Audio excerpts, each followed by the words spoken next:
Request permission to begin the dive sequence. Full vessels are waiting for your side. You're clear to vent. You're clear to dive. Thank you. Bending airboats now. 3s and 4s, 2s and 5s, 1s and 6s. That's all tanks. Dive, dive, dive. Atlanta, this all tanks open at 13-1-0. 1-0. Sector 1, hold steady. Clear to vertical.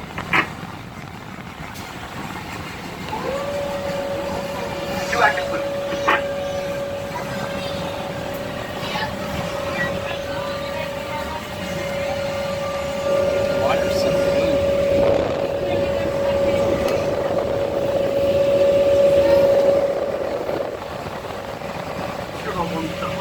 Of the population has ever been in a submarine, especially 100 feet down like we are going today. So as we make our way down to the ocean floor, we're going to go over a couple things really quickly. I'm going to turn your attention to some white bags above your heads. I think we all know what those white bags are for. Those are what we call our aloha bags. So if you need to say aloha, last night's Mai Tai, this morning's breakfast, please do so in that bag. Once you are done with that, please take that back up to the surface with you. That's not the kind of aloha you want to share with anyone. Also, too, if you're taking pictures today, make sure you turn your flash off. Our viewports are about 3.5 shots. If you are looking at your cell phone, you might notice we don't get any cell phone service down here. So unfortunately, no Snapchat, no Facebook for the next 45 minutes. Sorry, folks. So we do recommend that you turn your phone on airplane mode or submarine mode if you haven't. That'll keep your phone from searching for service. It'll save your battery quite a bit. So for us to talk with our surface crew, we have to use what's called an underwater telephone. It's the same technology scientists listen into dolphins and whales. We've just modified it a little bit. So here in a moment, we're going to listen into our pilot mega communications check with our surface crew.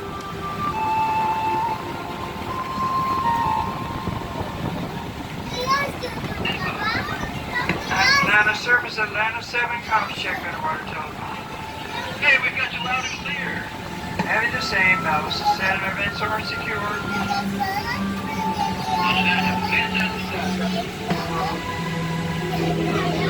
Alright, now that we have made contact with our surface crew, we are free to roam around on our 25-acre dive site down here. So as you can see, we have come up on the ocean floor. I'm going to direct your attention to the front of the submarine up here towards me. So those of you on this side of the submarine, you folks are on the port side of the submarine. We've got a digital depth gauge up here that keeps track of how low we are at all times. So those of you on this side of the submarine, do you guys know what you're called? Starboard, yeah, way ahead of me. I was going to say the other side. Yes, you folks are on the starboard side. I do have a digital depth gauge in the back over my co-pilot's shoulder. Keeps track of how low we are. So do remember what side of the submarine you are on. I will be pointing out different toxin. That toxin is hallucinogenic. There you go, starboard side. Some of those juvenile Owama.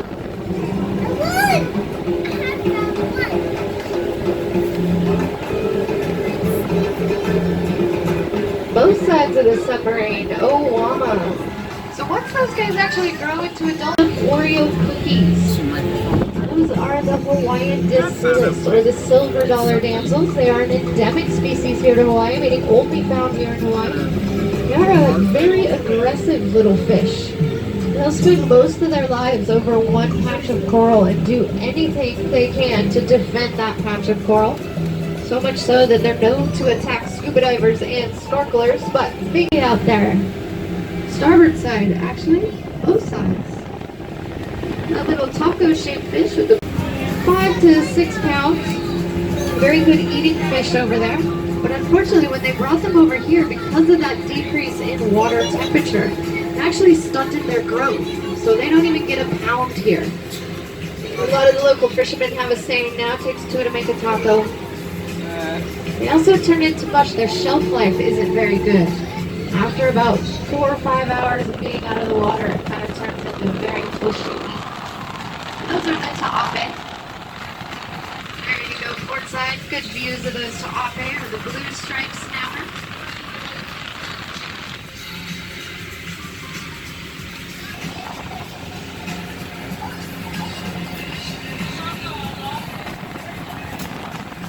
Port side out there above the Ta'ape, kind of up and out in the distance, you have a little black fish, kind of a watermelon seed shaped body.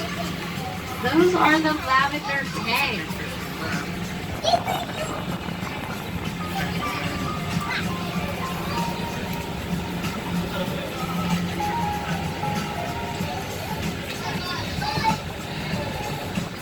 So those lavender tang, those blackfish out there, I've seen something cool in the last month or two. They've been going over to one spot in our dive site every afternoon right around 2:30, 3 o'clock. They've been actively spawning. It's pretty cool to see. They'll get groups of about 4 or 5 fish, shoot up about 2 feet into the water and release their eggs and sperm. Kind of looks like little fireworks going off. That's that spawning process happening. Pretty cool to see.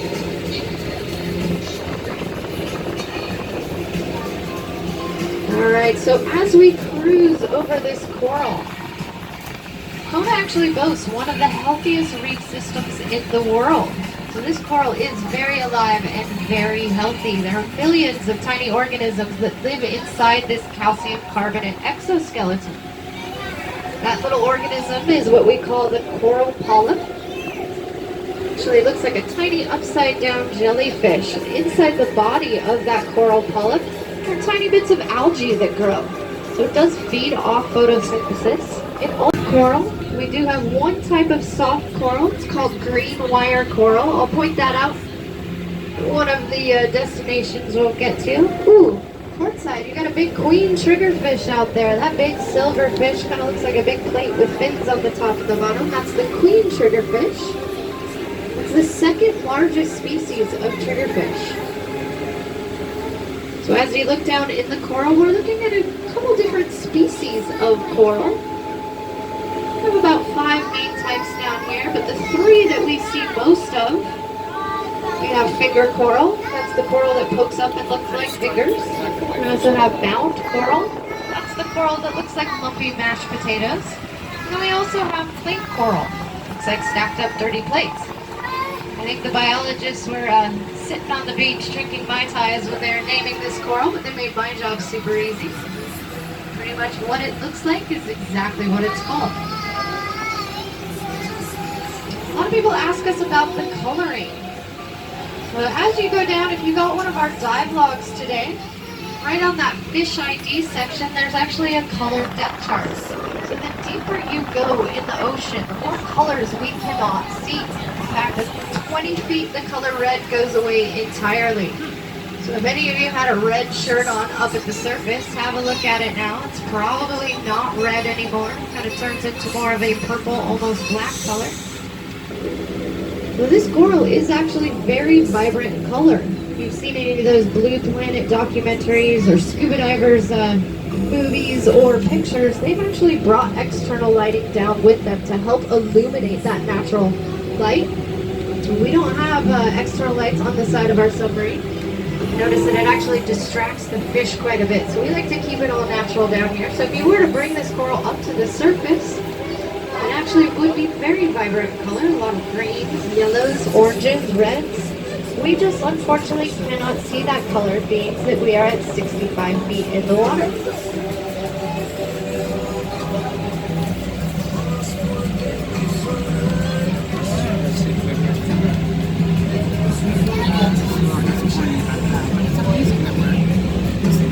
Oh wait, there's a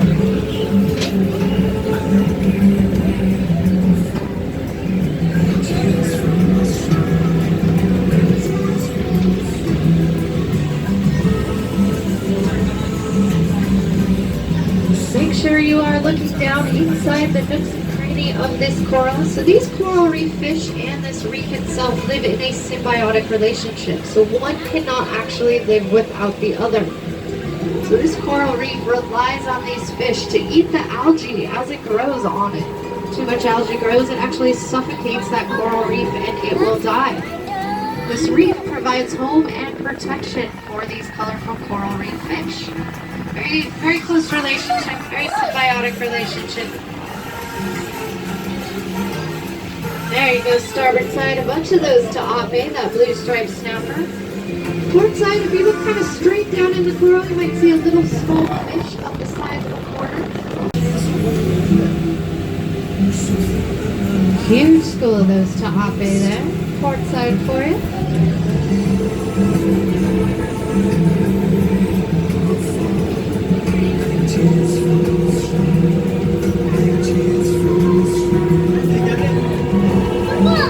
So like I was saying, this coral does feed off plankton. If you look really closely, you might see some white flakes floating by your viewport. That is actually plankton. Plankton is anything that cannot swim against the current. So tiny organisms, what we call zooplankton, sometimes even that coral polyp, tiny jellyfish, fish eggs, eggshell casings. It provides a ton of food for the coral reef itself, for the coral reef fish. Even some of our bigger animals, manta rays, whale sharks, and the bigger whales all feed off of this plankton. One of the smartest fish down here. They can actually memorize an entire patch of coral in a matter of seconds. That way when there's a predator around, they know exactly what hole to dart into. A very, very smart fish. It's the Moorish idol.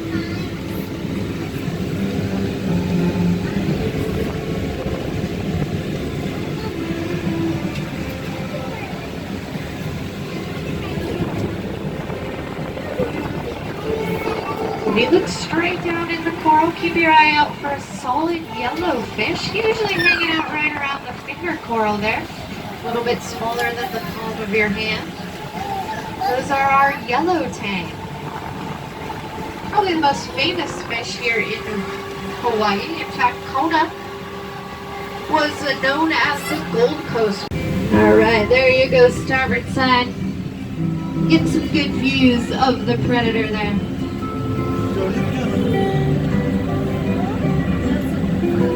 Got a bunch of yellow tang and lavender tang, little Achilles tang out there, that black fish with the orange spot on the side. And if you look right underneath at the bottom of this crane arm, there's a big ball of spikes hanging off the bottom there. It's actually the spiny urchin, otherwise known as Vana here in Hawaii. We have quite a bit of Vana.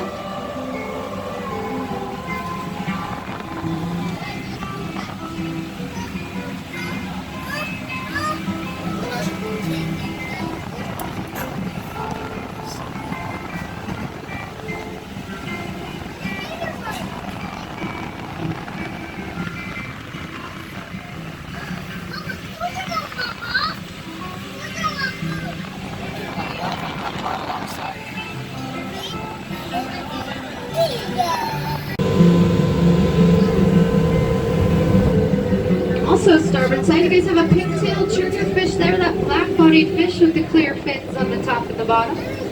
Almost looks like he has a green tail, but like I said, we've lost the ability to see those colors. So what looks pink, or what is pink, actually looks green down here. That is the pigtail triggerfish.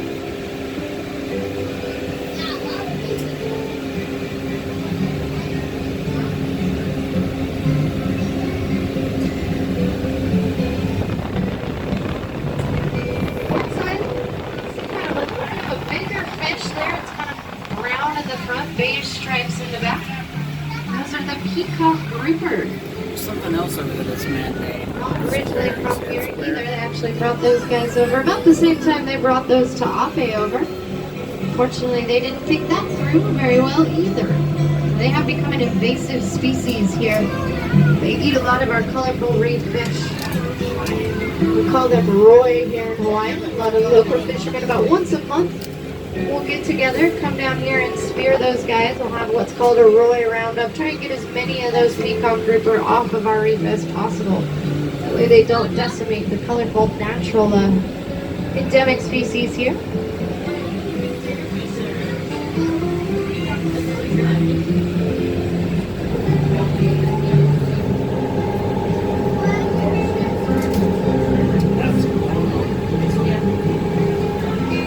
The deeper we go, the less sunlight reaches down here.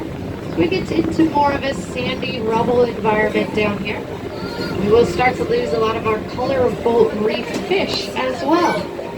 They rely on that reef for their homes and protection. There's a bunch of bluefish there, starboard side, the Grandine Emperor, that big silver fish. Those Grandine Emperor have molar-like teeth, almost human-like teeth. They eat primarily lobster, crab, and urchin. As the saying goes, you are what you eat. They taste very similar to lobster and crab, but unfortunately we don't see them in stores or restaurants here. They're nearly impossible to catch. You have such good eyesight. They can see a fishing line in the water or a net. So you do have to come down here and spear those guys if you want a bowfish. Scuba diving while spear fishing is illegal, so you have to be a pretty decent free diver. Come down to 80, 90 feet, hold your breath all the way, spear one of those guys and bring them back up to the top. They're a very tasty fish.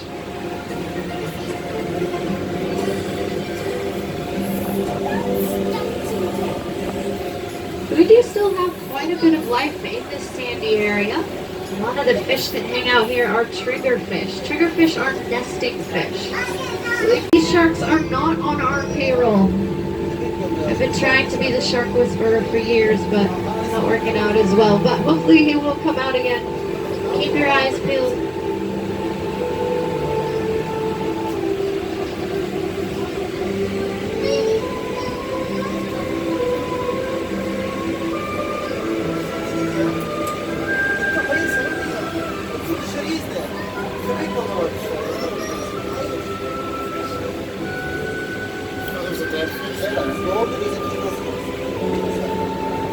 Alright, so just starting to get the bow into view. You see a little bit of coral on this boat. This is cauliflower coral. Unfortunately, this is petrified cauliflower coral, so this coral is no longer living. Cauliflower coral is a very sensitive coral. About 7 years ago, we had an El Nino year, which actually raised our water temperatures quite a bit and actually bleached this cauliflower coral. So much algae grew on top of it, it killed it. So no longer living, unfortunately. We are starting to see a little bit more healthy coral growth. And also too, this green wire poking off the side of this boat, that is the one soft coral we have. It's actually called green wire coral. Alright, where'd that shark go? Alright guys, so if you look right underneath the stern, he's hiding out right underneath the stern. He's laying on the sand. You can just see his mouth opening and closing there. He's being shy for us, unfortunately.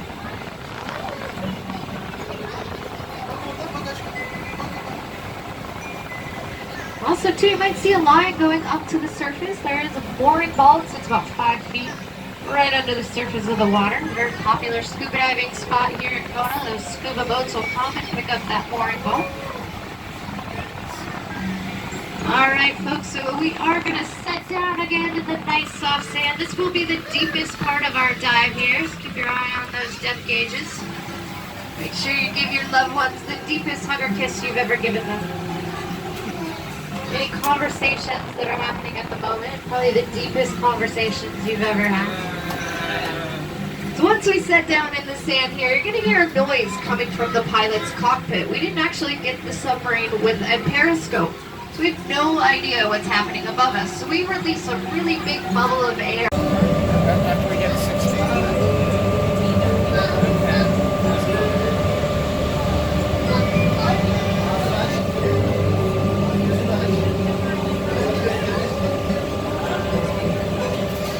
That's at 70.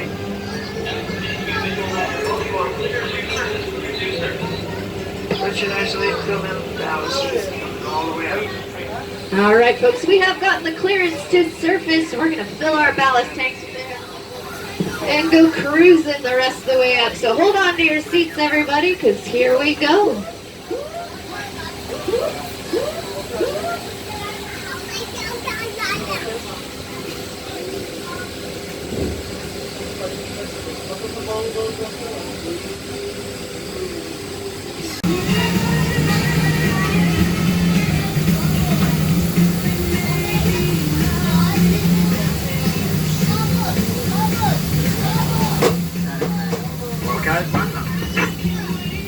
Folks, we made it back back up to the surface safe and sound. So we are going to get our hatches open here. If you're sitting near a hatch, sometimes a little bit of water will drip down. Make sure your phones and cameras are stored accordingly. As we get our hatches open, let's give a big round of applause to your pilot today,